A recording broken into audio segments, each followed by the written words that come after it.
어제 우리는 변화된다라고 하는 것이 무엇보다도 어린아이와 같이 아버지께로 돌아가는 것, 초점을 맞추고. 그러니까 이제 어린아이는 부모에게, 아버지, 우리는 이제 우리 식으로 하면 아버지께만 초점을 맞추고 모든 것을 의지하고 바라고 이러는 것으로 이제 옮겨갑니다. 변화된다고 하는 것은. 그리고 또한 아버지이신 그분의 사랑을 믿는 것을 의미합니다. 변화된다고 하는 것은 또한 아버지를 신뢰하고 다시금 아버지께로 돌아오는, 그래서 당자의 비유에서 나오는 당자의 모습을 잠깐 살펴보았었죠. 자, 그러면 변화의 목표는 무엇인가? 변화의 목표는 하나님께 우리의 사랑을 증명하는 겁니다. 내가 무엇 때문에 변화하는가를 알아야 되잖아요. 내가 변화를 하려고 하면은 변화를 하려고 하는 목표가 있어야 되는데, 그것은 바로 하나님께 우리 사랑을 증명하는 거예요. 이것을 쉽게 이야기하면 예수님의 순환과 죽음으로 인해서 또 부활로 인해서 하나님께서는 인간을 극진히 사랑하신다는 것을 다 증명해 내셨어요. 여기에서 사람이라고 하는 부분들을 우리가 처음에 이야기할 때에 어떤 그 순환에 대한 묵상을 하면서 어떤 부분들을 대입시켰습니까? 우리를이 아니라 나를 위해서. 그래서 우리는 예수님이 십자가를 볼 때마다 나를 위해서 돌아가시고 모든 것을 다 내어주셨던 하나님의 사랑이 완전하게 됐다는 거죠, 나한테. 그러면은 이제는 우리는 변화되는 과정을 통해서 또 변화되는 모습을 드러냄으로 인해서 우리가 추구하고는 목표는 이제 하느님이, 내가 하느님을 사랑한다는 걸 하느님께서 믿어주셔야 되는 거예요. 그걸 증명하는 겁니다. 그렇기 때문에 내가 이렇게 변화되는 모습을 계속적으로 추구하고 보여준다고 하는 것은, 자, 저는 하느님을 사랑합니다. 그러니 저를, 제 사랑을 믿어주십시오, 이거거든요. 그렇기 때문에 한쪽에서는 완전하게 됐고, 이제 우리는 이런 변화들을 통해서 우리가 하나님께 대한 사랑이, 저는 이만큼 사랑합니다, 저를 사랑해 주셨던 것만큼 그렇게 사랑하겠습니다, 이렇게 되는 거예요. 바울사 성녀는 이 사랑을 어떻게 표현하고 있습니까? 내 사랑을 증명하는 것이 아니라 하나님께서 나를 사랑하셨던 그 사랑으로 증명하고 싶어 하는 거예요. 그래서 하나님께서 나를 사랑하셨던 그 사랑과 동일한 사랑으로 하나님을 사랑하고 싶다 이야기했죠. 그렇기 때문에 변화된다는 것은, 정체된 것은 인간의 사랑, 어떻게 보면 밑이 고여서 썩어 있는 것일 수도 있어요. 그래서 인간적인 사랑이 그 출발점이 되어서는 절대로 안 됩니다. 왜냐하면 우리 가변적이에요. 계속 변화를 합니다. 심통도 내고 또 짜증도 나고 화도 나고, 그래서 얼마든지 이 사랑이라고 하는 절대적인 것에서 튕겨져 나가버리는 가변적인 존재예요. 그렇기 때문에 우리가 주님을 사랑합니다라고 했을 때 그것은 나를 사랑하셨던 주님의 그 사랑으로 주님을 사랑합니다, 이렇게 되어져야 돼요. 이게 초월적인 사랑이에요. 초월적인 사랑. 그것이 어떻게 되어가야 되는 것이냐. 인간적인 사랑을 뛰어넘어서, 인간적인 사랑이라는 건 내 개인에 대한, 내가 갖고 있는 사고, 또 내가 갖고 있는 삶의 의지, 몽땅 합쳐서 하나님을 배제한 상태에서 나의 사랑은 아무 가치가 없다. 이미 나에게 부어주셨던 그 사랑으로 우리가 사랑을 증명해내는 겁니다. 그래서 예수님은 이 사랑을, 신적 사랑을 이렇게 드러냈죠. 아버지께서 저를 사랑하신 것처럼 저도 이들을 사랑했습니다. 사람을 사랑해. 아버지께서 저를 사랑하신 것처럼 그 똑같은 사랑으로 인간을 사랑하셨다는 거예요. 그것이 바로 십자가상에서 완전하게 증명이 되고 드러나고, 이제 우리는 그것을 현실적으로 맛보고 만나게 되겠죠. 그게 성체성사입니다. 그게 영성체예요. 그렇기 때문에 우리는 얼마나 영성체의 순간에 정말 어마어마한 기적이 매 순간 일어나고 있다는 사실을 우리가 느껴야 돼요. 우리가 알아야 돼요. 우리가 알아야 됩니다. 우리가 인식하지 않고 정말 대면대면하고 그리고 근성근성을 하면 절대로 살아서 움직이지 못합니다. 왜? 초월적인 사랑은 그런 게 아니에요. 상대가 살아있다고 하는 거예요. 나와 활동하고 있다는 것을, 내 살과 피가 되고 있다는 것을 인정할 때에 비로소 기적은 일어나는 거예요. 그래서 우리는 기적 그러니까 무슨 항상 무슨 엄청난 어떤 상황에 대해서만 이야기하지만 사실은 매 순간 매 미사 때마다 이 기적은 계속 일어나고 있다. 하나님께서 우리에게 개입하는 그 순간 하나님께서 나에게 주시는 그 의미가 드러나는 것이 바로 기적입니다. 그렇기 때문에 우리는 바로 아버지께서 성자 예수님을 사랑하셨던 그 사랑, 그리고 예수님께서 그 사랑으로, 아버지 사랑으로 우리를 그대로 사랑하셨던 것처럼 우리 또한 똑같은 사랑으로 예수님을 사랑하고 있음을 증명해내야 되는데 그것이 변하죠. 그래서 인간적인 사랑이 아닌 예수님께서 주셨던 그 사랑을 그대로 드린다고 하는 것은 무엇이 필요합니까? 은총이 필요하다. 그래서 우리는 그것을 증명하기 위해서 끊임없이 노력을 하는데요. 이 변화의 목표는 바로 우리의 사랑을 증명하는 것입니다. 그분은 우리를 창조하셨고 또 구원하셨다. 따라서 영원한 고통을 받아야 하는 사람은 아무도 없다. 자신이 아버지의 사랑받는 아이임을 느낄 때 그는 하나님께 대한 사랑 때문에 더 이상 죄를 범하려 하지 않을 것이다. 그렇죠? 아이와 같이 그 사랑을 받아들이면 그 죄를 안 짓습니다. 안 짓게 돼 있어요. 사랑의 특성입니다. 그렇기 때문에 바로 하나님의 사랑을 증명하는 것은 바로 이렇게 해서 죄를 끊어버리게 되겠죠. 요한 바울의 교황님은 자비로우신 하느님이라고 하는 회칙에서 하느님께 돌아가는 회개는 한없이 자비로우신 이 아버지를 다시 알아뵙는 결실이기 마련입니다. 회개는 아버지를 다시 찾아뵙는 거예요. 그렇기 때문에 우리는 고해수 안에서 아버지를 다시 찾는 거예요. 다시 되찾는다. 이게 변합니다. 되찾았기 때문에 어떻게 돼요? 새로 시작할 수 있다. 그럼 우리 안에는 희망이 가득 차야 합니다. 기뻐요. 왜냐하면 아버지 집에 다시 돌아갈 수 있으니까. 그 기쁨이. 우리는 이제 고향으로 명절 되면요, 막 고향으로 간다고 막 들뜨고 막 이러잖아요. 그거 왜 그래요? 고향이라는 의미가 우리에게 있어서 함축적으로 보면 부모님이 계시기 때문에 고향이에요. 그래서 사람들은 어떻게 합니까? 명절 때 부모님 안 계시는 곳은 안 가려고 그러죠. 이제 고향이 더 이상 아닌 거예요. 돌아가는 거거든요. 만나러 가는 겁니다. 그래서 기쁘고 즐겁고 들떠가 있죠. 그리고 준비하고. 바로 이런 모습들을 약간 유비적으로 보면 바로 그렇게 이해할 수도 있을 겁니다. 그래서 아버지께로 돌아가는 이 과정, 다시 뵙는 것, 이것은 우리에게 새로 시작한다는 큰 출발점을 다시 주기 때문에 우리는 속아주고 있을 필요가 없다. 하나님께 감사하면서 새로 시작하게 만들어주신 그 시간을 우리는 다시금 만들어낸다. 사랑으로 그것을 재창조해서 하나님께 저는 이렇게 주님 사랑을 받은 만큼 다시금 돌려드리겠습니다. 이렇게 되는 거예요.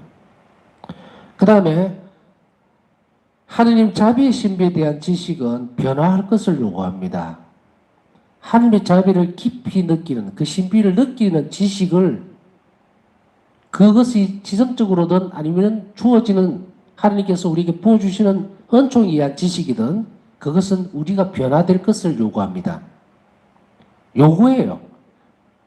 내가 자비를 입었으니 그대로 살 것을 요구하죠. 영원한 생명으로 초대를 하는 거예요. 요구하는 게 그만한 대가를 지불하라 그런 게 아니다는 이야기예요. 10명의 나병 환자들을 치유했을 때에 우리는 알죠. 9명은 도망가고 1명만 왔습니다. 그때 예수님께서 묻죠. 나머지 9명은 어디 갔느냐? 모르겠습니다. 10명을 치유해줬더니 돌아온 것은 너 하나냐?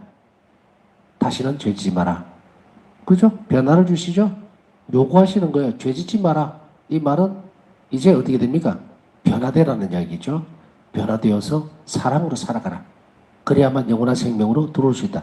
이게 요구사항이에요. 우리같이 무슨 조건을 달아가지고 뭔가 획득하려고 하는 것이 아니다. 당신 사랑으로 새로운 초대를 하는 그 요구 조건을 내건다. 그것이 바로 변화다. 자비 하느님, 자유로우신 사랑의 하느님에 대한 올바른 지식은 항구하고 끝없는 회개의 원천이 됩니다.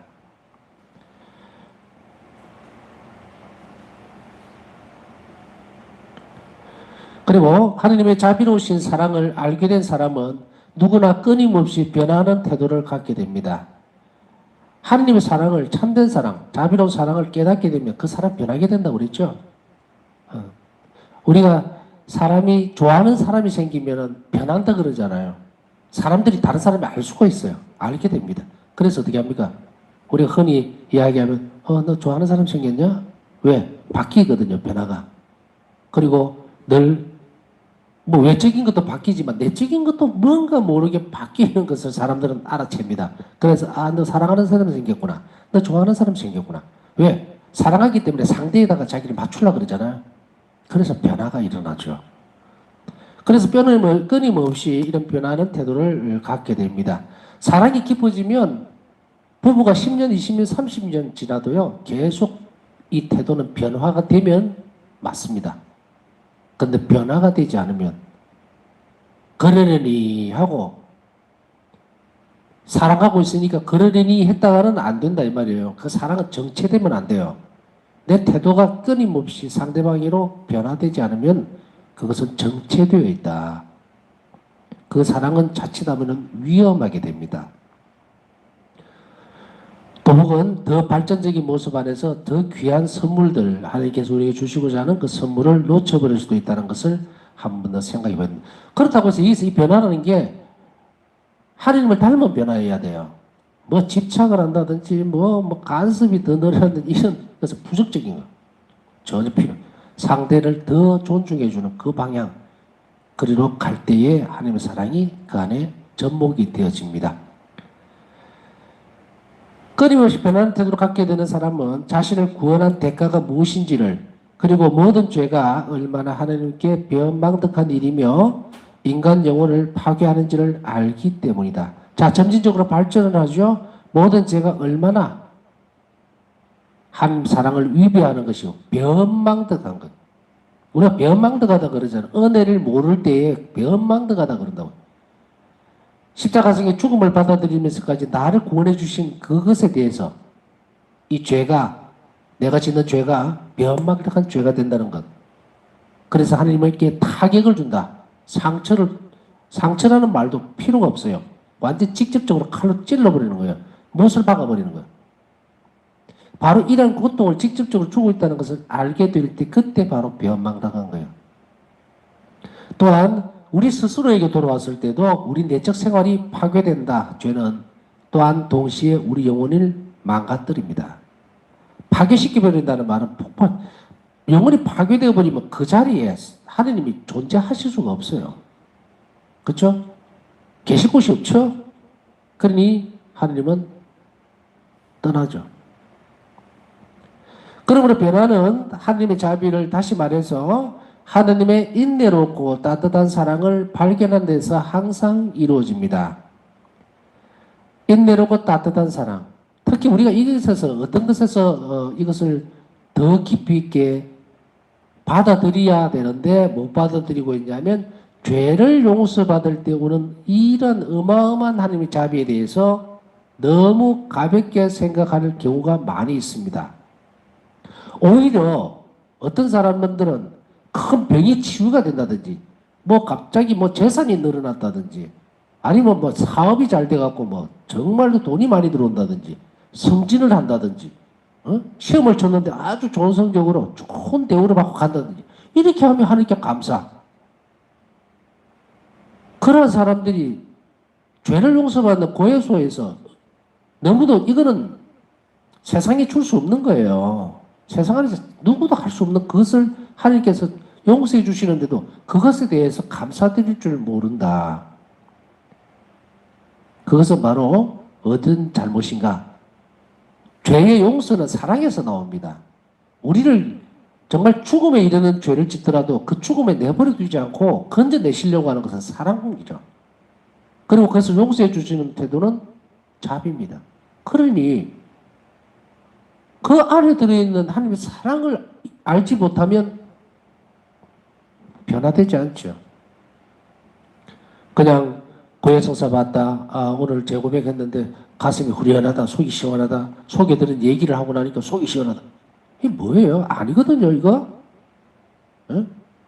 여러분들이 만약에 예를 들어서 이웃이나 누가 친한 사람이나 또 어떤 사람이 내 고민 문제를 해결해 주거나 혹은 내 얘기를 잘 들어주고 그래서 아, 속이 편해졌다. 정말 10년 보고 채찍이 훅 내려간다. 이렇게 되는 상황이 벌어졌을 때 그 사람에게서 사랑을 발견합니까? 안 되죠. 안 됩니다. 그냥 아, 좋은 사람이야. 내 얘기도 끝까지 들어주고 이런 일반적인 관계를 신앙적인 눈으로 뛰어넘을 때 사랑이 발견되는 거예요. 그게 발견되는 거예요. 우리가 부모님에게 예를 들어서 어린아이가 와서 혹은 깊은 고민이나 진로 문제, 삶에 대해서 많은 부분들을 얘기했을 때 부모님들이 귀를 기울이죠. 귀를 기울이고 들어주면서 그걸 해결할 수 있는 방안들을 제시해주고 격려해주기도 하고 위로해주기도 하고 그러죠. 그랬을 때 그 오고 가는 과정 안에서 자녀가 느끼는 건 뭡니까? 아, 부모님 나를 참 사랑으로 그걸 들어주고 있다는 것을 알아채요. 알아챈다고. 그렇지 않으면 옆집 아저씨한테 가서 이야기하지. 뭐 하려고 아버지한테 가서 이야기하고 어머니한테 가서 이야기를 하겠어요. 사랑으로 내 말을 들어준다고 하는 것을 알기 때문이에요. 이것이 신앙적 관계에서 단계를 높여서 하느님께로 향해져야만 우리는 성사생활이 풍요로워진다. 성사생활 안에서 이 성사 안에서 매번의 기적이 일어나고 있다는 사실을 그 사랑을 우리는 찾아낼 수 있다. 성체성사, 고해성사 그 안에서 하나님의 사랑을 느끼도록 모든 노력을 다 해야 합니다. 사랑을 느끼지 않으면 변화 안 되고 변화 안 되면 자비롭지 못하고 자비롭지 못하면 하나님께 의탁하지 못합니다. 우리가 고해성사에서 예를 들어서 용서를 받을 때에 하나님 자비를 입죠. 그랬을 때 하나님의 사랑을 기억해야 합니다. 그냥 계산관계로 끝나면은 그 영혼은 절대로 발전하지 못할 뿐 아니라 어떻다? 은총을 받아들이지도 못한다. 자, 그 다음에 바우스타 소녀의 생애에서의 변화를 한번 살펴볼 것입니다. 바우스타 소녀의 생애에서는 어떤 변화들이 있어 왔는가? 우리가 발견할 수 있는 것, 그것은 바우스타 소녀의 생애에서의 변화는 우리 자신의 변화가 지금까지 쭉 이야기해왔던 그 변화를 우리 자신에게 접목시켜 볼 수 있어요. 그렇게 해서 우리가 이렇게 변화될 수 있구나 하는 것을 이제 실질적으로 바우스타 소녀의 생애에서 한번 살펴봐야 됩니다. 변화는 복음에서 요구하는 좁은 길을 걸어가는 것을 의미합니다. 넓은 길과 좁은 길에 대해서는 아시겠죠? 넓은 길은 정말로 정말 기쁘고 쾌락이고 뭐 이런 어떤 것, 고통도 없고 하는 그런 꽃길이에요. 많은 영혼들이 그쪽으로 가죠.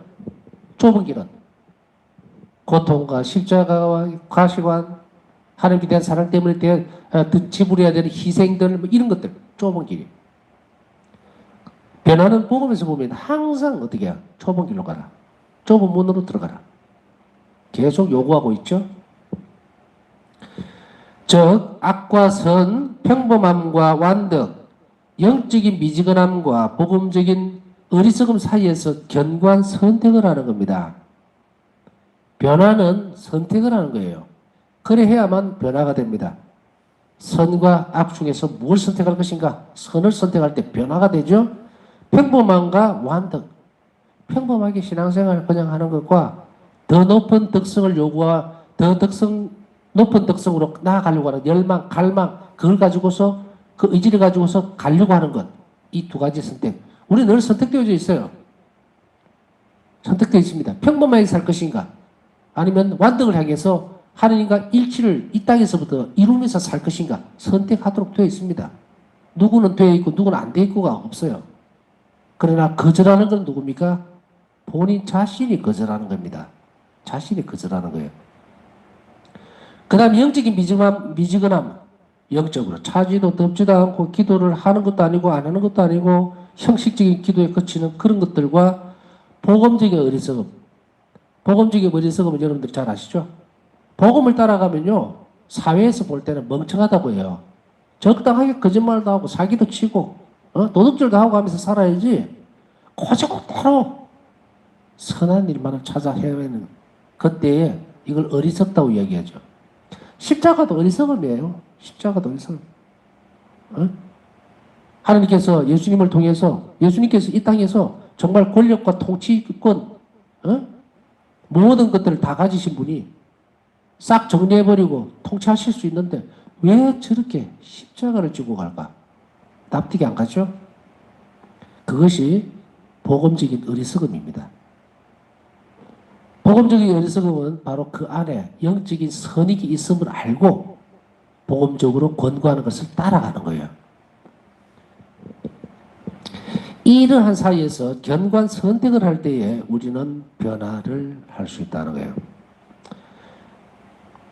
이러한 선택은 바우스타 수녀가 환시에서 보았던 두 갈래 길에서 분명히 나타납니다. 어느 날 나는 두 갈래의 길을 보았다. 한 갈래의 길은 넓은 길이었는데 모래와 꽃, 기쁨으로 가득했으며 음악과 온갖 종류의 즐거움이 있었다. 이 길을 따라 걸어가는 사람들은 춤추며 즐기고 있었다. 그 사람들은 깨닫지도 못하는 사이에 그 길의 끝에 도달했다. 그 끝에는 끔찍한 절벽, 지옥의 낭떠러지가 있었다. 그 영혼들은 눈이 가려져서 그곳으로 떨어졌다. 그들이 그 길을 걸어왔기 때문에 그곳으로 떨어진 것이다. 그 사람들의 수는 셀 수 없을 정도로 많았다. 또 다른 한 갈래의 길을 보았는데 그곳은 길이라기보다 가시와 바위로 뒤덮여 있는 좁은 통로였다. 그 길을 따라가는 사람들은 눈물을 흘리고 있었으며 온갖 종류의 고통들이 그들에게 쏟아졌다. 어떤 사람들은 바위에 걸려 넘어졌으나 즉시 일어나 다시 걸어갔다. 그 길의 끝에는 온갖 종류의 행복으로 가득 찬 넓은 정원이 있었는데 이 길을 따라 걸어온 영혼들은 모두 거리로 들어갔다.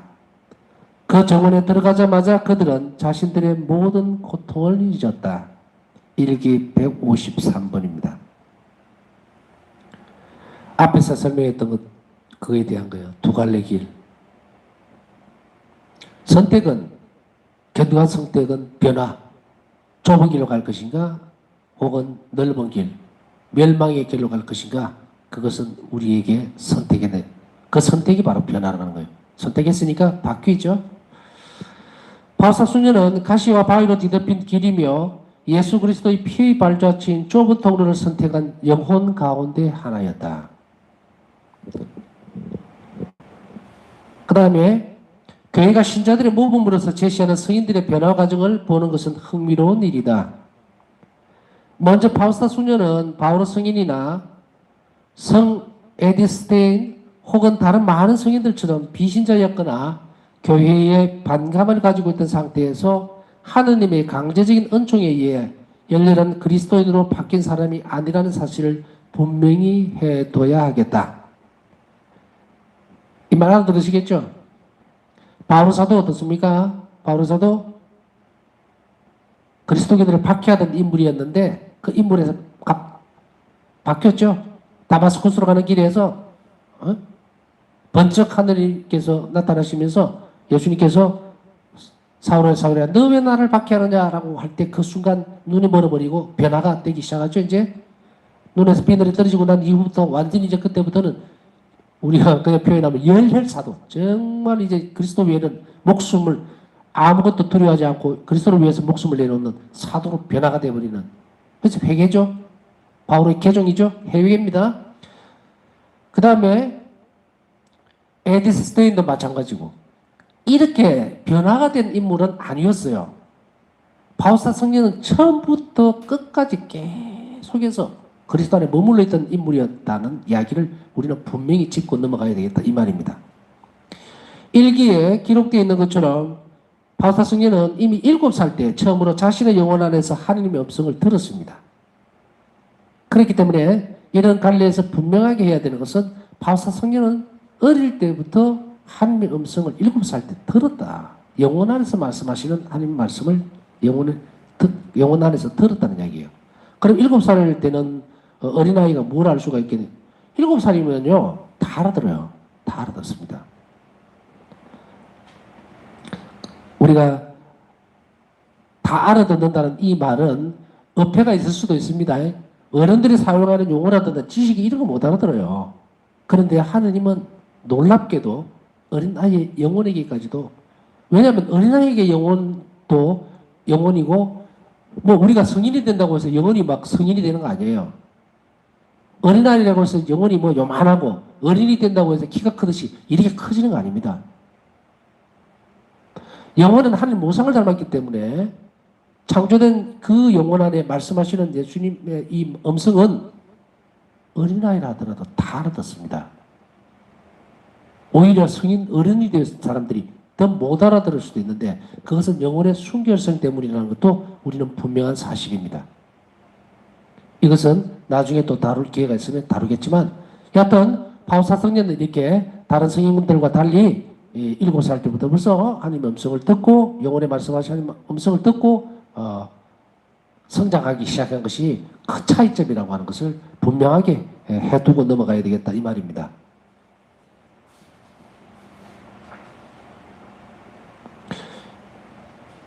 그러니까 하나님을 배신했다가 혹은 하나님께 척을 지고 있다가 바뀐 사람이 아니라는 점을 분명하게 우리가 짚고 넘어가야 되죠. 그것은 더 완전한 삶으로 초대하는 부르심이었으나 바오사 성녀는 나는 이 은총의 부르심에 항상 순종하는 것이 아니었다라고 얘기를 합니다. 일기 7번.